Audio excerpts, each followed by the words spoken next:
Mokwa, in your opinion, Yes. from the opposition side, who's going to be the presidential candidate?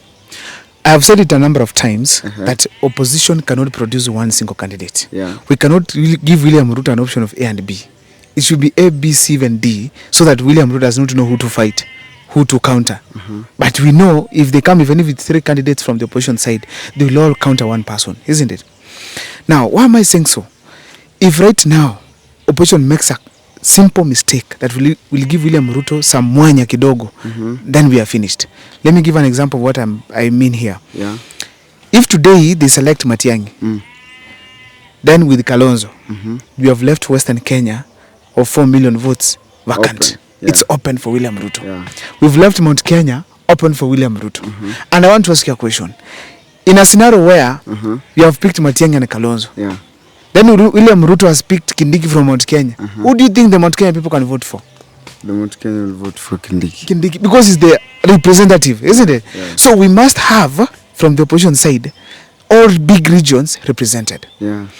Now, another thing you need to know, Mount Kenya is vast.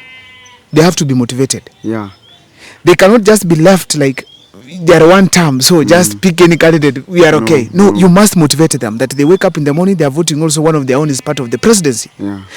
So, it's a region that cannot be ignored. If they don't produce a presidential candidate, at least they have a deputy. If you go to Western Kenya, Western Kenya is a huge region. If we leave it for William Ruto, he will take the votes. He has Mudavadi, he has Wetangula, he has Atuoli, he has Oparanya, all the top leaders plus the people are rich from that region, also plus the members of parliament. Meaning that William Ruto can be able to do serious campaigns there at the grassroots and be able to get some votes. Yeah. So they must have a presidential candidate or a running mate from Western Kenya to motivate people towards voting to the opposition side. Yeah. So these are the options we have. According to me, I'm saying that Matiang'i will go to the ballot. Matiang'i. He will finish up at the ballot. Atakuwa presidential candidate and be voted at the ballot. And his running mate will come from Mount Kenya region.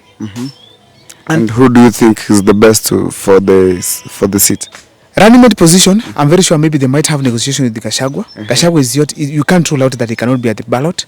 But if he does not go for the presidency, which is the mood I've noted in Mount Kenya, he can decide to be a running mate for Matiang'i, or they can decide to give us Ndindi Nyoro, Irungu Kangata has come up, or anybody who can be able to be fronted by Mount Kenya people.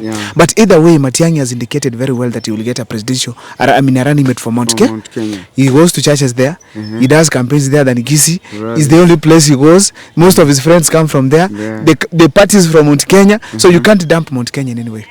So Matiang'i is probably going to have. So you're going to have Matiang'i and somebody from Mount Kenya at the ballot with the Jubilee ticket. Jubilee ticket. That's number one. Number two, we are going to have Kalonzo Musyoka go with Edwin Sifuna. Yeah, Kalonzo against Sifuna. No, Kalonzo with Sifuna. Oh, Kalonzo with Sifuna, yeah. Sifuna as the running mate, Kalonzo as the presidential candidate. Yeah. Good. So this is what will happen. You know, these people, Kalonzo has worked with Baba how many times? 3 general elections consecutively, and he has delivered more than 1.5 million votes. Yeah. You get the point? Yeah. Actually, even 2 million plus. And then now, if there's a group that can work together easily, it is the Linda Mwananchi and Kalonzo Wiper, because these are Baba's people. Kalonzo worked with Baba so many times, sacrificed. It's known all over. The Luos can wake up and vote for Kalonzo. Yeah, I know. Nobody can complain in ODM that Sifuna supported Kalonzo. Why? Kalonzo supported Baba. You get the point? So these people, a lot of times. Many times. Actually, 3 consecutive elections. So clearly, you can see that the candidate, the ticket that everyone can see, it is Kalonzo and Sifuna. That one will work out. If you can see, Sifuna is banking on the Luo votes as well. You know, Sifuna, one thing is lucky about is that he has the Western. Yeah, he has the then Western now, side. being that ODM is Baba and is a Baba student, he has the Luo Nyanza. And now if he goes for maybe now to Kalonzo Musyoka for probably negotiations, he's coming with a block of almost 5 million. So what about on his side? Is Sifuna covered on the Mount Kenya part? Now, Sifuna can motivate some people from Mount Kenya. But can mobilize. He can get some votes. Yeah. But clearly, if Matiang'i ticket with someone from Mount Kenya will be there, then Sifuna will not get the Mount Kenya votes. It will be a hard nut for you. you know, when we talk of Matiang'i, Matiang'i is not a politician. Campaigning, shouting here and there, he cannot. No. On top of the vehicle, is not among the best. He's a man of reputation. Yeah. So people knows that Matiang'i anaweza chapa Kazi. I'm assuming he picks Ndindi Nyoro. Assuming he picks Ndindi Nyoro. People are going to see service delivery in that particular ticket. And there's nothing the people of Mount Kenya value like someone who can be able to deliver. Yeah. Mtu mwenye anaweza fix education na fix business zao zikuwe sawa. That is what the Mount Kenya people want. So clearly the way I see it, Sifuna cannot be able to get the votes of Mount Kenya region, but he can be able to get a significant amount of votes from Western Kenya. And these are the votes he's going to get from Western Kenya.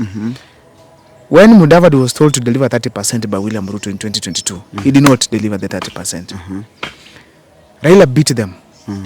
So meaning, in Western Kenya, there's a certain huge gap that was left by Raila Amolo Odinga. This gap, it takes from Luo Nyanza all the way to Western Kenya. Yeah. Kisii was part of it, but now emergence of Matiang'i, it's out. So clearly, we can be able to tell that if Edwin Sifuna puts himself together the way I'm seeing, he's going to get the Western votes that Raila Amolo Odinga had before. And there's a way things are happening mysteriously about Edwin Sifuna. People wanted him to wake up and make a decision that I want to be the presidential candidate. But miraculously, Sifuna has not said that. He has not decided yet. But do you know what is happening? People are talking about Edwin Sifuna being a presidential candidate. Nature is making decisions for Edwin Sifuna. Nature is taking its course. Yes. In Linda Mwananchi. Yeah. People were asking, who is the leader of Linda Mwananchi? Mwananchi. said, I'm the one, I'm the senior most. People trying to argue here and there. Babu Wino, some of them saying, we don't have a leader. Yeah. But somehow, on 26th, Bungoma, Edwin Sifuna is going to be unveiled as the official leader of Mwananchi. Nature again has taken its course. People are asking who is going to be the kingpin of Western Kenya. We had Natembea, Mudavadi is there, we had Wetangula, and now Sifuna has emerged. Somehow, Natembea has stepped down for Edwin Sifuna. Again, nature has made a decision for who? Edwin Sifuna. Yeah. Clearly indicating that Edwin Sifuna can easily inherit Baba's what?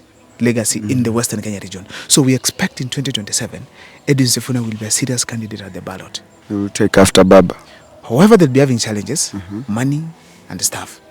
But I know very well, if you have these two big families, Moi family with Uhuru Kenyatta, the Kenyatta family, they can fund Matiang'i, and they can also fund Kalonzo. They can also connect them to fundraise and be able to do proper campaigns in Western Kenya and around the country. So when it comes to Matiang'i, we expect that it's also going to be funded well, being the Jubilee parties for Uhuru Kenyatta. And we expect actually people to vote for him. Matiang'i is one guy who has confused people across. He has not done campaigns.